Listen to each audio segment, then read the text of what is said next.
जिगर जो है उसमें सोजिश क्यों होती है? खाना ज़ुबान का चस्का तो बहुत अच्छा है, लेकिन जैसे ही ये स्टमक में पहुंचता है तो ये हमारे मैदे को नुकसान देता है और वहाँ से एसिडिटी तेज़ाबियत प्रोड्यूस होती है। खाई हुई खुराक के साथ जिगर में पहुंचती है तो जिगर उस खुराक को मेटाबोलाइज कर रहा होता है, तो वो जो तेज़ाबियत एसिडिटी है वो जिगर के ऊपर इफेक्ट करती है। होगी सोजिश आपको, तो उसका कोई इलाज? फैटी लिवर जो हो रहा है वो ज़्यादातर इस वक्त लोगों को हो रहा है, हर दूसरा तीसरा बंदा फैटी लिवर का शिकार है। वजह उसकी ये है कि वो रात को देर तक खाता रहता है। यहीं से फिर आपके दिल के अमराज भी और मसाइल भी शुरू होते ड्यू टू डाइजेस्टिव डिसऑर्डर, अगर इज़ अ मेंटल डिसऑर्डर हो सकता है, इधर आप अगर आपका वो नफसियाती मसले हो सकते हैं, तो फिर आपके हार्ट के ऊपर जब उसका इफेक्ट आता है तो उस वक्त आपके हार्ट, आर्टरीज, वॉल और कई सारे इश्यूज। जिगर के कैंसर के बारे में भी बताइएगा। जिन्होंने गोलियां खाई 2 4 6 महीने कोर्स कर लिया, या जिन्होंने टीकों का 6 6 महीने कोर्स किया, और या जिन्होंने दोनों काम कर लिए, वो लोग कैंसर की तरफ अंदर से जा चुके हुए हैं या जा रहे। जब मियां नवाज शरीफ साहब लास्ट टाइम प्राइम मिनिस्टर थे और एक रिपोर्ट उनकी टेबल पर गई थी जिसके ऊपर ये लिखा था कि अगले 15 साल में 30 लाख पाकिस्तानियों को जिगर का कैंसर होगा और इनके लिए लिवर ट्रांसप्लांट हॉस्पिटल बनाए जाएं। हेपेटाइटिस के बारे में आपसे, उसकी इकसाम के बारे में, उसकी वजूहात के बारे में। आज भी मैंने 2 पेशेंट देखे, पेट में पानी था और वो कहते हैं जी हेपेटाइटिस कोई भी नहीं है। एक तो ये मैं कौम को ये समझाना चाहूँगा कि आप पीसीआर को, या ख़ास तौर पे जो डॉक्टर आपको कहते हैं ना सिंपल आप हेपेटाइटिस का स्क्रीनिंग टेस्ट करवाएं, तो स्क्रीनिंग टेस्ट में ना जाएं, आप उसको अलाइजा मेथड में करवाएं। खासकर पीला जरकाना है उसके बारे में तो कहा जाता है गर्म चीजें खाने की वजह से होता है, बाकियों की क्या वजूहात होती हैं? देखिए, इस सारे की वजह जो है ना, इसके पीछे हमारे यहाँ ये fast food, junk food, frozen food, उसके बाद हमारे यहाँ ये तिक्के कबाब, चिकन बोटी, मलाई बोटी, उसके बाद हमारे यहाँ बारबेक्यूज़, फिर हमारे यहाँ बिरयानी जो हम मुख्तलिफ किस्म उसके ऊपर रायते डाल डाल के खाते हैं, और उसके बाद फिर हमारे यहाँ बुखार को गलत तरीके से दबा देना। बुखार जब भी हो उसके लिए कोई एंटीबायोटिक, कोई पेन किलर वगैरह लेनी ही नहीं चाहिए। बिस्मिल्लाहिर्रहमानिर्रहीम, अस्सलाम वालेकुम। आप देख रहे हैं उसामा तैयब पॉडकास्ट में। उसामा तैयब आपकी खिदमत में हाजिर हूँ। नेचुरोपैथ डॉक्टर जमील मेहरवी साहब मेरे साथ मौजूद हैं, और डॉक्टर साहब जो हैं वो, उनके साथ हम रेगुलरली पॉडकास्ट करते हैं और उनकी जो एडवाइस हैं बहुत ही शानदार किस्म की होती हैं। बहुत से लोग एतराज़ भी करते हैं कि आप बहुत सी चीज़ें जो है वो छुड़वा देते हैं, लेकिन उसके पीछे पूरी लॉजिक और पूरी साइंस और सारा कुछ डॉक्टर साहब बताते हैं कि क्यों नुकसानदेह है चाय, या क्यों नुकसानदेह है बाकी चीज़ें या कॉफ़ी, या इस तरह से। आज थोड़ा सा हटके हमारा टॉपिक है जिगर के हवाले से, जिगर की बीमारियों के हवाले से, जिगर के सोजिश के हवाले से, जिगर के कैंसर के हवाले से, हेपेटाइटिस के हवाले से। हेपेटाइटिस की जो इकसाम है उन पर हम बात करेंगे, और साथ ही साथ आपको जो उसका इलाज है वो भी हम बताएंगे। जिगर के इलाज के बारे में भी हम बात करेंगे। अस्सलाम वालेकुम डॉक्टर साहब, कैसे हैं आप? वालेकुम सलाम, अल्हम्दुलिल्लाह। आप सुनाएं। अल्लाह का शुक्र, बिल्कुल ठीक, अल्हम्दुलिल्लाह। डॉक्टर साहब, सबसे पहले जिगर जो है उसमें सोजिश क्यों होती है? जब हम वो चीज़ें खा रहे हैं ना जो आजकल, जिस पे लोग कहते हैं कि जी ये खाते रहें तो कुछ भी नहीं होता, जैसे चाय है, जैसे कॉफ़ी है, जैसे आपके यहाँ चटपटी चीज़ें हैं, मुरगन ग़िज़ाएँ हैं, फास्ट फूड है, जंक फूड है, फ्रोज़न फूड है, ये सारा कुछ खाना ज़ुबान का चस्का तो बहुत अच्छा है, लेकिन जैसे ही ये स्टमक में पहुंचता है तो ये हमारे मैदे को नुकसान देता है और वहाँ से एसिडिटी तेज़ाबियत प्रोड्यूस होती है। इसकी वजह से तेज़ मिर्च मसाला जात हम लेते हैं, उसकी वजह से तो फिर कभी हम ठंडी चीज़ें खा ली, कभी एकदम हमने गर्म चीज़ें खा ली, तो इससे भी जो है ना बॉडी का एनवायरनमेंट इंटरनल जो होता है वो डिस्टर्ब होता है। तो हमारे यहाँ जिगर जो है उसमें वो तेज़ाबियत जो मैदे की है वो खाई हुई खुराक के साथ जिगर में पहुंचती है, तो जिगर उस खुराक को मेटाबोलाइज कर रहा होता है, तो वो जो तेज़ाबियत एसिडिटी है वो जिगर के ऊपर इफेक्ट करती है। जब जिगर पे उसका इफेक्ट आता है तो फिर जिगर में सोजश हो जाती है, इन्फ्लेमेशन ऑफ लिवर, और उसकी वजह से आगे कई सारे मसले जो है ना वो फिर शुरू हो जाते हैं। बिल्कुल सही है। अब एक तो इसका हल ये है कि आप इन चीज़ों को अवॉइड कर लीजिए। दूसरा ये है कि होगी सोजिश आपको, तो उसका कोई इलाज, कोई उसकी? देखिए, हम टॉपिक पहले पूरे को देख लें, फिर एंड पे चल के हम उसको करेंगे। देखें, इस वक्त सबसे बड़ा मसला अलमिया जो है ना वो फैटी लिवर का आ रहा है। फैटी लिवर जो हो रहा है वो ज़्यादातर इस वक्त लोगों को हो रहा है, हर दूसरा तीसरा बंदा फैटी लिवर का शिकार है। वजह उसकी ये है कि वो रात को देर तक खाता रहता है। अमूमन ये है कि आप मगरिब की अजान से पहले पहले खा लें, या हद अगर आप बहुत भी लेट हों तो आप मगरिब की अजान के वक्त समझ लें कि आपके सामने खाना तैयार पड़ा हो और जैसे ही अल्लाह अकबर हो अफ्तारी करते हैं, तो आप उस तरह, या अजान की नमाज के बाद आपके पास कोई 15-20 मिनट 25 मिनट है जिसमें सफ़ेदी है बाहर, तो आप उतनी देर तक तो लास्ट एंडिंग वो पॉइंट है जब आप खा रहे हैं। बिल्कुल। वरना जिस तरह मेरे और आपके बैक पे ये जो ब्लैकिश नज़र आ रहा है, इस तरह जब आपको स्याही नज़र आना शुरू हो जाए ना बाहर सफ़ेदी के बजाय, तो फिर मत खाओ, फिर नहीं खाना। लेकिन अगर हम देर तक खाते रहेंगे रात को तो फिर फैटी लिवर आएगा, और फैटी लिवर की वजह से भी इन्फ्लेमेशन ऑफ लिवर या फैटी लिवर जो है वो आपके बहुत सारे मसाइल पैदा करेगा। आपके जो बैड कोलेस्ट्रोल है, आपके जो ट्राइग्लिसराइड्स हैं, उन पे इफेक्ट होगा। मैदे और जिगर की जो कोऑर्डिनेशन अगर ये सही ना रही तो फिर आपके पित्ते में पथरी आने का मसला भी, जिसको कहा जाता है पथरी, वो भी आएगा। और उसके बाद आपके उसमें पित्ते में भी सोजश हो सकती है, और यहाँ से आपके एक तो खुराक सही तरह से ना हजम होना, जुज़्वे बदन ना बनना, और दूसरा आपके जो मैदा है उसके भी कई सारे इशू, जिसमें हम एच पीलोडी और कई सारी चीज़ों को पहले भी डिस्कस कर चुके हो। बिल्कुल सही। यहीं से फिर आपके दिल के अमराज भी और मसाइल भी शुरू होते हैं। सर आएंगे ना कि वही एक्सेसिव बबल गैसेस जब आपके वो दिमाग से दिल की तरफ जो ब्लड सर्कुलेशन करते हुए आएगा तो आपके हार्ट के ऊपर इफेक्ट करेगा वो। और ड्यू टू डाइजेस्टिव डिसऑर्डर, अगर इज़ अ मेंटल डिसऑर्डर हो सकता है, इधर आप अगर आपका वो नफसियाती मसले हो सकते हैं, तो फिर आपके हार्ट के ऊपर जब उसका इफेक्ट आता है तो उस वक्त आपके हार्ट, आर्टरीज, वॉल और कई सारे इश्यूज, नहीं तो फिर इंजाइना, और बाज़ दफ़ा कुछ भी नहीं होता, हार्ट ठीक होता है, लेकिन जो इफेक्ट आ रहा होता है वो मैदे का, एच पीलोडी का आ रहा होता है, या लिवर के मसाइल की वजह से भी आ चुका होता है। या जैसे जिगर के लोग हैं जिनमें पेट में पानी आता है, उनके कार्डिक इश्यूज भी बनते हैं, दिल में भी वैसे ही पोजीशन बन जाती है, फेफड़ों में पानी तक आ जाता है, और बहुत सारे मसले बनते हैं। तो यहाँ ये देखना है। दूसरा ये है कि जब हमारे यहाँ ये जो सोजिश बनती है, इन्फ्लेमेशन ऑफ लिवर, तो यहीं से काम बिगड़ता है।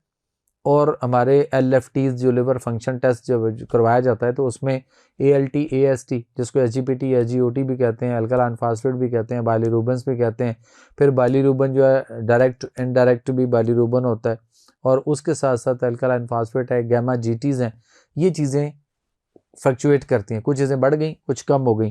तो इनके बढ़ने और उतार चढ़ाव की वजह से आगे जो चीज़ें ज़रूरत से ज़्यादा एबनॉर्मल सफरा आ जाएगा। बाइल बनना है, बाइल सफरा उर्दू में कहते हैं उसको, बाइल बनना है, और वो आगे ब्लड में जाना है जितनी ज़रूरत है।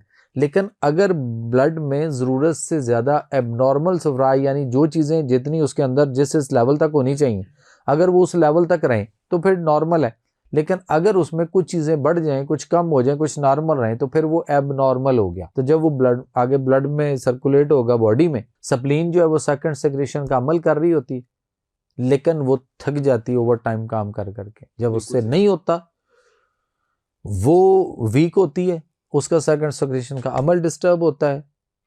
तो जैसे ही तीली ने काम छोड़ा, पूरी तरह नहीं कर पाती, तो फिर बॉडी के अंदर यही सारे पॉइजन्स, फ्लूइड, जहरीले मादे बढ़ गए, बहुत बिगड़ गए।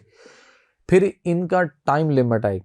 अगर उस टाइम तक ये यूटिलाइज हो गए या जिस्म से बाहर हो गए या खर्च हो गए तो वेल एंड गुड, अदरवाइज फिर यही पड़ा पड़ा एक्सपायर होगा, पॉइजन बनेगा, और यही पॉइजन ही जो है, इसको वायरस कहा जाता है, पॉइजनिंग फ्लूइड को। लातीनी ज़बान के अंदर वायरस का जो मायना है वो है पॉइजनिंग फ्लूइड, जहरीला मादा। लेकिन यहाँ पे कहा जाता है कि नहीं, जो वायरस है वो कीड़े हैं, वो कभी जिंदा हैं, कभी मुर्दा हैं, कभी जाग गए, कभी सो गए, कभी डेड हो गए, कभी एक्टिव हो गए, और अजीब तरह की ग्राम कहानी सुनाई जाती। सो वहाँ पे उस फ्लूइड के बिगड़ने का नाम, जैसे दूध फ्रिज में पड़ा हो या कहीं भी दूध पड़ा घर में, तो जब उसको निकाल कर दोबारा से गर्म करते हैं तो सम टाइम दूध खराब हो तो उसकी निशानी क्या होती है? फटा हुआ होता है, फट जाता है ना। चूल्हे पे रखो तो हीट आएगी तो फट जाता है। अब फटा हुआ दूध कोई पीता है? नहीं। क्यों? वो कहते हैं जाहिर पॉइजन हो गया हुआ ना, ये नहीं ठीक है, अब इसको नहीं पीना। तो इसी तरह से बॉडी के अंदर जो एंजाइम जरूरत से ज्यादा पड़े रहे, रुक गए, तो वो पॉइजनिंग फ्लूइड हो गया, और वही जहरीला मादा है जिसको वायरस कहा जाता है। और फिर उसके लिए दौड़ा दर्द जो है ना, वो इंजेक्शन थेरेपी, और उसके बाद गोलियों के कोर्स से, और दौड़ा दर्द काम जारी है। बिल्कुल सही। थोड़ा सा जिगर के कैंसर के बारे में भी बताइएगा। देखिए, जिसको हेपेटाइटिस हो चुका हुआ है, उसका हेपेटाइटिस, उसको चाहिए कि वो अपना हेपेटाइटिस का जो है वो सिर्फ वायरोलॉजी एलाइजा मेथड पे रहे, वो एलाइजा करवाए, उसका हेपेटाइटिस ए है, बी है, सी है, डी है, ई है या एफ है, किसी का भी है, तो वो अपना उसका वायरोलॉजी एलाइजा मेथड करवाए। लेकिन यहाँ पे वो कहते हैं कि नहीं जी, हमें डॉक्टर्स ने कहा है कि नहीं जी आप पीसीआर करवाएं।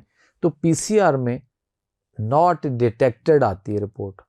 नॉट डिटेक्टेड का माना होता है कि डिटेक्ट नहीं हुआ, नजर नहीं आया। इसका माना कतअन कहीं भी ये नहीं है कि ये नेगेटिव है, इसका माना क्लियर नहीं है, इसका माना सब अच्छा नहीं है, इसका माना बंदा ठीक हो चुका हुआ है, ऐसा बिल्कुल नहीं।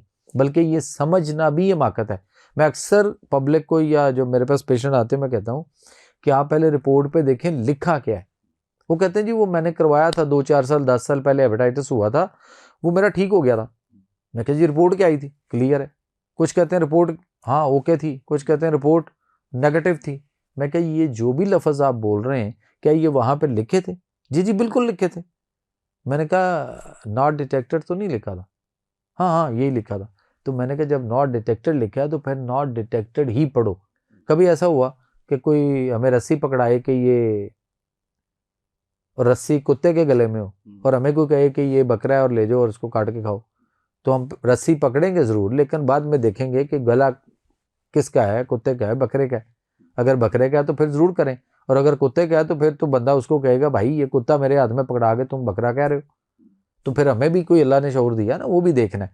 तो वहाँ ये देखना है कि आया वो पीसीआर में नॉट डिटेक्टेड लिखा है या नेगेटिव लिखा है। ठीक है, बिल्कुल ठीक है। तो उसमें देखना है। अदर देन अगर आप उस नॉट डिटेक्टेड को समझ रहे हैं कि नेगेटिव हो चुका हुआ है तो फिर आप अंधेरे में, और आगे चल के आपके, बल्कि अब तो जो लोग मतलब जिन्होंने इंजेक्शन थेरेपी करवाई या टीके लगवा चुके हुए हैं, या जिन्होंने गोलियां खाई 2-4-6 महीने कोर्स कर लिया, या जिन्होंने टीकों का 6-6 महीने कोर्स किया, और या जिन्होंने दोनों काम कर लिए, वो लोग कैंसर की तरफ अंदर से जा चुके हुए हैं या जा रहे, लेकिन वो पीसीआर की नॉट डिटेक्टेड की रिपोर्ट के ऊपर मुतमईन फिर रहे हैं। तो बेसिकली वहाँ से कैंसर डेवलप हो रहा है। और डॉक्टर्स की ही एक रिपोर्ट जो है वो फेडरल मिनिस्ट्री ऑफ हेल्थ के थ्रू, जब मियां नवाज शरीफ साहब लास्ट टाइम प्राइम मिनिस्टर थे और जब उनको वो एक अदालती फैसले के बाद वो इकामा के ऊपर निकाला गया था, तो उससे कोई 2-3 महीने 2.5-3 महीने पहले एक रिपोर्ट उनकी टेबल पर गई थी जिसके ऊपर ये लिखा था कि अगले 15 साल में 30 लाख पाकिस्तानियों को जिगर का कैंसर होगा और इनके लिए लिवर ट्रांसप्लांट हॉस्पिटल बनाए जाएं। तो वो कहाँ से, मतलब ये कोई वबा थोड़ी यानी कि जिगर का कैंसर हो जाएगा। ये सारे के सारे भाईजान 100% वो लोग हैं जो टीके लगवा के, उनका कोर्स करके या गोलियों का कोर्स करके, और उसके बाद वो मुतमिन फिर रहे हैं कि हमारी पीसीआर की रिपोर्ट नॉट डिटेक्टेड, यानी सब अच्छा है, सब ठीक है। तो ये अंदर से कैंसर की तरफ जा चुके हुए हैं, ये जा रहे हैं। बढ़ गया होगा बहुत ज्यादा, 30 लाख हाँ जी, जाहिर है, उस टाइम पे था, उस दौर में था, इसलिए तेजी से बढ़ भी रहा। आजकल उसके लोग तेजी से सामने आ रहे हैं। मतलब मैं जब पेशेंट देख रहा हूँ अपने पास, तो मुझे लोग आके जब कहते हैं ना कि 10-15 साल पहले, 5 साल पहले हुआ था, गोलियां खाई थी, टीके लगवाए थे, तो मैं कहा जी नेगेटिव तो ना हुआ। और जब वो कैंसर लेवल के टेस्ट करवाए जाए उनके, तो वहां से 10 लोग अगर कैंसर के टेस्ट करवाने जाए ना, तो 10 में से जब वापस आते हैं तो 7-8, 6-7, 7-8 कैंसर में पहुंचे हुए, लेकिन वो बज़ाहिर उनको अभी कुछ पता नहीं, और अंदर के हालात क्या हैं वो रिपोर्ट्स बता रही होती हैं। रिपोर्ट। अच्छा ये बताएं कि इससे पहले मुझे असल में पूछना चाहिए था हेपेटाइटिस के बारे में आपसे, उसकी इकसाम के बारे में, उसकी वजूहात के बारे में। देखें हेपेटाइटिस जो है वो, जो उसकी इकसाम है वो हेपेटाइटिस ए है, hepatitis B, hepatitis C, hepatitis D, hepatitis E और हेपेटाइटिस एफ। इसके बाद जो इसके अलावा पीला, नीला और काला यरकान भी जिसको हम कहते हैं। अच्छा हमारे यहाँ जो यरकान है वो सिंपल यरकान जो है वो हमारे यहाँ ये है कि अगर आपका SGPT, SGOT यानी ALT, AST अगर बड़े हुए हैं तो सिंपल, अगर आपका लिवर फंक्शन डिस्टर्ब है तो सिंपल यरकान है। लेकिन उसके बाद अब यहाँ तो मैं ये देख रहा हूँ कि मुझे हैरत होती है कि जब पेशेंट मेरे पास आते हैं और आगे कहते हैं ना जी पेट में पानी आया हुआ है। आज भी मैंने 2 पेशेंट देखे हैं पेट में पानी था और वो कहते हैं जी हेपेटाइटिस कोई भी नहीं है। एक तो ये मैं कौम को ये समझाना चाहूँगा कि आप पीसीआर को, या ख़ास तौर पे जो डॉक्टर आपको कहते हैं ना सिंपल आप हेपेटाइटिस का स्क्रीनिंग टेस्ट करवाएं, तो स्क्रीनिंग टेस्ट में ना जाएं, आप उसको एलाइजा मेथड में करवाएं, जो एक्चुअल टेस्ट है जहाँ से आपको पता चलेगा कि आप पॉजिटिव है या नेगेटिव है, कहाँ खड़े। स्क्रीनिंग टेस्ट कभी आता है कभी उसमें नहीं आता। तो इसलिए वो देखें, अगर उसका स्क्रीनिंग में BC करवा लिए। अच्छा, एक और टीम है कि वो मैं अपने पॉइंट से देखता हूँ कि अगर B और C करवाया गया और वो स्क्रीनिंग करवाया गया उसमें नहीं आ रहा, तो इसका ये मतलब नहीं कि A, D और E भी नहीं होगा। वो बाकी करवा के देख लो। तो जब मैं करवाता हूँ तो वहां से दो हेपेटाइटिस निकल आते हैं और वो कहते हैं देखें जी BC तो नहीं था ना, तो इसलिए डॉक्टर ने कहा कि छोड़ें जी, बाकी भी नहीं करवाने। जबकि बाकी में से शायद A या E में से या दोनों पॉजिटिव आ जाएं, या D में उनके साथ मिलकर कोई पॉजिटिव आ जाए। तो कोई पेशेंट आपको दुनिया में नहीं मिलेगा जिसने गोलियों का कोर्स किया या टीकों का कोर्स किया और उसके बाद उसकी रिपोर्ट नेगेटिव, एलाइजा मेथड में नेगेटिव हुई हो। इसलिए मैं कहता हूं कि अगर आपका एलाइजा मेथड पॉजिटिव है, एलाइजा में देखें, अगर एलाइजा में पॉजिटिव आ रहा है तो PCR की 10 रिपोर्टें भाईजान आपके पास हो, नॉट डिटेक्टेड ही लिखा हो, तो इसका माना ये नहीं आपका वो पॉजिटिव है। बिल्कुल सही है। अच्छा, इसमें जो खासकर पीला जरकाना है उसके बारे में तो कहा जाता है गर्म चीज़ें खाने की वजह से होता है, बाकियों की क्या वजूहत होती हैं? देखिए, इस सारे की वजह जो है ना, इसके पीछे हमारे यहाँ ये fast food, junk food, frozen food, उसके बाद हमारे यहाँ ये तिक्के कबाब, चिकन बोटी, मलाई बोटी, उसके बाद हमारे यहाँ बारबेक्यूज, फिर हमारे यहाँ बिरयानी जो हम मुख्तलिफ किस्म उसके ऊपर रायते डाल के खाते हैं, और उसके बाद फिर हमारे यहाँ बुखार को गलत तरीके से दबा देना। बुखार जब भी हो उसके लिए कोई एंटीबायोटिक, कोई पेन किलर वगैरह लेनी ही नहीं चाहिए। अगर आपको कोई इन्फेक्शन है आपके जिस्म में और उस इन्फेक्शन की वजह से आपको बुखार हुआ है, जैसे गला खराब होता है तो उसकी वजह से भी बुखार हो जाता है, तो उसमें भी एंटीबायोटिक नहीं लेनी चाहिए, पेन किलर नहीं लेनी चाहिए? पहले तो मुझे ये बताइए, बुखार आया क्यों? बुखार है क्या? उस इन्फेक्शन की वजह से बुखार है क्या ना, पहले तो ये देखना है, उसको समझना है। ठीक है। आपकी बॉडी का टेम्परेचर है, मेरे और आपका नॉर्मल जो भी लोग हैं उनका नॉर्मल बॉडी टेम्परेचर 98.4 फ़ारेनहाइट है। ठीक है। अब वो इतना टेम्परेचर रहना चाहिए हमारा, वो मौजूद है और हर एक में है। अगर वो 99 हो जाएगा, 100 हो जाएगा, 101 हो जाएगा, 102 हो जाएगा, तो इसका मतलब क्या है? बुखार है, बढ़ गया। नहीं, यही तो मसला है ना। एक्चुअल हमारी बॉडी के अंदर एक हीलिंग पावर सिस्टम अल्लाह ने रखा है, इम्यून सिस्टम भी है, डिफेंस सिस्टम भी है। तो जो हमारा हीलिंग पावर सिस्टम है वो एक्टिव होता है और वो क्या करता है, जब हमारी बॉडी के अंदर कोई भी इन्फेक्शन, कोई पॉइजनिंग फ्लूइड, कोई खुराक में से कोई ऐसी चीज जो टॉक्सिस बन जाए और बॉडी में रुकी रहे, छोटी बड़ी आंत के अंदर कोई चीज ऐसी आ जाए, रुक जाए, तो हमारी बॉडी का जो हीलिंग पावर सिस्टम है, इम्यून सिस्टम है, उसके अंदर एक नेचुरली एंटीबायोटिक अमल भी अल्लाह ने रखा है। वो क्या करता है, वो हमारे जिस्म के खिलाफ उठ खड़ा होता है और वो हमारे इस बॉडी टेम्परेचर को रेज करता है, यानी 99 पे ले गया, 100 पे ले जाए, 101 पे ले जाए, 102, 103 पे, जहाँ 104 पे ले जाए, वो ऊपर लेके जाता है। और वो क्या करता है, वो हमारे उस इन्फेक्शन को, वो चाहे आंतों में हो, मैं आंतों की बार बार इसलिए बात कर रहा हूँ कि बहुत सारे लोगों को आंतों के अंदर इन्फेक्शन और उसकी वजह से बुखार आ रहा है। टाइफाइड होता ही आंतों की सोजश की वजह से, और उसमें जब प्रॉब्लम आती है तो बुखार आना जो है वो ये होता है कि वो आपके जो जिस्म के अंदर वो जो फासद मादे कहीं रुक गए हुए हैं, कोई पॉइजनिंग फ्लूइड रुक गया हुआ है, तो वो उसके खिलाफ उठ के खड़ा होता है, वर्क करता है और उसको बर्न करता है, जला देता है। ठीक है। वो आया जलाने के लिए, जैसे हम कूड़ा करकट को आग लगाते हैं, जलाते हैं, इस तरह से, तो उसको तल्फ करने के लिए आता है। लेकिन होता क्या है कि हम जैसे ही फील करते हैं ना हल्का सा कोई बुखार सा हो रहा है, तो हम कहते हैं फटाफट कोई 2 गोलियां, तलवार वाली, कोई शेर वाली, कोई नीले पत्ते वाली, कोई हरे पत्ते वाली, कोई कौन सी वाली, लोगों ने इस नाम से जानते हैं उन सबको, तो वो ली, पकड़ी, कोई एंटीबायोटिक साथ ली, ऊपर से चाय का कूफ लिया और हमने बुखार तो दबा दिया। लेकिन वो आया क्यों था? बुखार सर बाइस से रहमत है, बाइस से जहमत है ही नहीं। लेकिन जब से आप देख लें, और ख़ास तौर पे अगर बुखार हमारा जो है वो मलेरिया पैरासाइट हुआ और उस बुखार को आपने फ़ौरन दवाई खा के दबा दिया, तो फिर पता क्या होगा, फिर आप सीधा हेपेटाइटिस पे जाएंगे। तो अगर वो मलेरिया पैरासाइट था और उसको दबा दिया गया, तो वहाँ से भी हेपेटाइटिस जो है वो जन्म लेता है, क्योंकि जो स्प्लीन और उसका सेकंड सेक्रेशन का अमल जो है ना, उसके जो रिसेप्टर्स जो है ना, वो प्रॉब्लम करते हैं और इश्यूज इस तरफ को चला जाता है अगर वो बुखार भी हम दबा दें। तो इसलिए कहते हैं कि बुखार को जो है वो कभी भी दबाना नहीं चाहिए। बुखार को उतारने के और बड़े तरीके हैं, बहरहाल वो हम किसी और वक्त इसको डिस्कस कर लेंगे, क्योंकि अभी हमारा टॉपिक जो है ना वो हम उस पर चलते हैं। सो हेपेटाइटिस जो है ये काबिल इलाज मर्ज़ है, ये नेगेटिव भी हो सकता है, और नेगेटिव जो है ना वो होगा बाई एलाइजा मेथड में, एलाइजा में नेगेटिव होना चाहिए, पीसीआर में नॉट डिटेक्टेड नहीं भी देखे ना मैं कि समझ गया, ठीक है।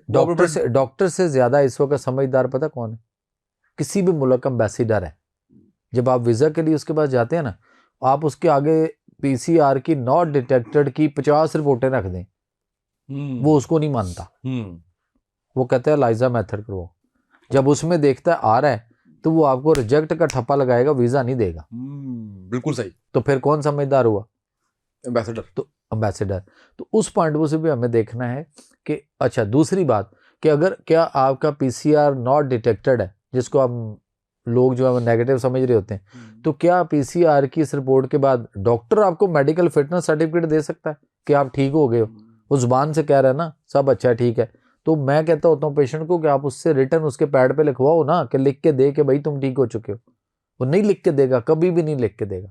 दूसरी बात, क्या आप किसी को ब्लड डोनेट कर सकते हैं? आप खून देने जाएं तो आपका खून लगना चाहिए ना। अगर वो आपका खून नहीं लग रहा तो इसका मतलब है कि आप अभी भी मरीज हैं, आप पेशेंट हैं तो नहीं लग रहा। तो इसलिए ये अहमकाना जो फैसले हैं ना हमारे यहाँ कि जी बात धड़ाधड़ कोर्स करी जो गोलियों के टीकों के और दोनों को मिला मिला के, तो उतनी ही तेज़ी से आप किधर पहुँच रहे हैं और कहाँ पहुँच रहे हैं। जिगर का कैंसर बहुत तेज़ी से आम हुआ पड़ा है और हुए जा रहा है, और पेट में पानी आ रहा है, और कई सारे उसके बाद इश्यूज़ हैं, किडनी फेलियर आ रहा है, और बहुत सारे जैसे उधर गुर्दे वाले मरीज़ हैं वो डायलिसिस मशीनों पे जाके जो खून साफ़ करवाते हैं, वहाँ से लोगों को हेपेटाइटिस उधर से भी आ रहा है, क्योंकि ब्लड ट्रांसफ्यूजन बार बार मुख्तलिफ लोगों की वहाँ चेंज हो रही है ना उस मशीन से, तो वहाँ भी इश्यूज़ बन रहे हैं। सो हमें ये देखना है। फिर ये जो हम मुख्तलिफ़ किस्म के विटामिन्स लेते हैं, इससे भी ज़रा अवॉइड करना है, चूँकि ये भी हमारे लिवर के ऊपर जाके इफेक्ट करते हैं। और ख़ास तौर पे हम देर तक रात को खाना, जो ओवर ईटिंग करना, बसियारखोरी, बहुत ज़्यादा खाना, पेट भरकर खाना, इन चीज़ों से हमें जो है वो इज्तनाब करना है, वरना हम लिवर को ठीक नहीं रख पाएंगे। अगर लिवर ठीक नहीं है तो फिर मसले हैं, फिर वो मसला यरकान से हेपेटाइटिस तक, हेपेटाइटिस से पेट में पानी आने तक, जिगर सुकड़ने तक, और उसके बाद फिर जिगर के कैंसर तक जा पहुँचता है। और फिर जिगर का कैंसर भी अगर हुआ पड़ा हो तो अल्लाह ताला के निज़ाम सेहत के अंदर, तिब्ब नबवी के अंदर, तिब्ब कुरानी के अंदर उसके बेहतरीन मुख्तलिफ जो इंग्रेडिएंट्स है इलाज मौजूद है। अब वो डिपेंड करता है कि आप जिसके पास जाएंगे जो नेचुरोपैथी से कर रहा है, वो पहले मरीज़ देखेगा, उसकी रिपोर्ट्स देखेगा, उसका सारा रिकॉर्ड देखेगा, फर्दर कोई टेस्ट वेस्ट करवाने पड़े तो हो सकता है वो टेस्ट करवाए, और उनकी रोशनी में वो हर पेशेंट की दवाई उसकी मर्ज़ी, मिजाज, जो उसकी कंडीशन है उसके मुताबिक बना कर देगा, तो फिर इसका इलाज होना है। अदरवाइज़ ये इस तरह नहीं है कि इसका कोई टोटका होगा तो इलाज हो जाएगा और वो घर बैठे खुद ही ठीक हो जाएंगे, ऐसा नहीं होगा। इवन जिगर की जो सोजिश वगैरह है उसके लिए भी देखिए, जिगर की सोजिश का बेहतरीन जो पीछे सोर्स है वो है मैदे की खराबी, और उसकी इन्फ्लेमेशन वहाँ से जा रही है ना, तजाबियत की वजह से ऐसा हो रहा है। तो उसके लिए वो जो हम पहले ही बताते होते हैं कि अदरक, ज़ीरा और पुदीना का कहवा लिया जाए, तो वो बहुत अच्छा है कि होने ही ना दे। लेकिन सर हम ना अपनी बैड हैबिट्स को, हम अपने उस तर्ज ज़िंदगी को जो हम रॉन्ग वे पे जाके उसमें एडिक्ट हुए पड़े, हम उसको छोड़ने के लिए तैयार नहीं। बिल्कुल सही। यहाँ आप देखिएगा कि मेरी हर वीडियो के नीचे जितने वेले बेकार वो अजीबो गरीब किस्म के कमेंट्स करते हैं, हालांकि कुरान का फैसला मौजूद है कि इल्म वाले और बेइल्म बराबर नहीं हो सकते। तो जो जानता है, हाँ, या तो आप कोई कमेंट्स करें तो पहले आप स्टडी तो करें ना, दो बातें सुनी नहीं और नीचे टक से कोई कमेंट जो दिल करता है किसी का डाल देते हो तो डालता रहे, उसमें कोई इशू नहीं है। इसलिए कि जो चीज़ें खराबियां, जो चीज़ें जर्नल्स में पब्लिश होती हैं ना, रिसर्च पेपर जो होता है, वो आपको बेहतर पता है कि वो किन किन असूलों पे परखी जाती हैं, किन असूलों पे, किन तरीकों से, और उसके बाद वहाँ कितने रिसर्च स्कॉलर्स बैठे होते हैं उनके, और वो किन को भेजते हैं, फिर वहाँ से वो उसके बाद वो उसको फाइनल करते हैं कि हाँ जी अब ये छपना है। तो अगर उसके अंदर ये बात छप चुकी हुई है कि all the diagnostic tools, I mean to say CT scan, MRI, PET scan, fibroscan, mammography, endoscopy, colonoscopy, gastroscopy, including biopsy is caused by cancer and is spread by cancer, तो फिर you should be avoid। बिल्कुल सही फिर है। तो ये नहीं है ना कि दूसरी राय कोई। क्लोजिंग की तरफ जाते हैं और इसमें जो अहम बात है वो आपका लाइफस्टाइल है, आपके खाने पीने की औकात हैं, खाने पीने का तरीक़ाकार है, खाने पीने वाली चीज़ें हैं और इसी के साथ ज़रा कि आपकी नींद और वो सारी चीज़ें, यानी आप जितना नेचर के करीब रहेंगे, जितना हमारे दीन ने हमें सिखाया है ज़िंदगी गुजारने के तरीक़ाकार, खाना खाने के तरीक़ाकार, उतना आप अपने आप को सेहतमंद रखेंगे, बीमारियों से दूर रखेंगे।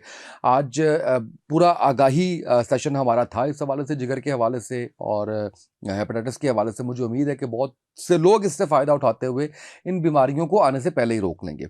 आज के पॉडकास्ट से इतना ही, इजाज़त दीजिए, अल्लाह हाफ़िज़।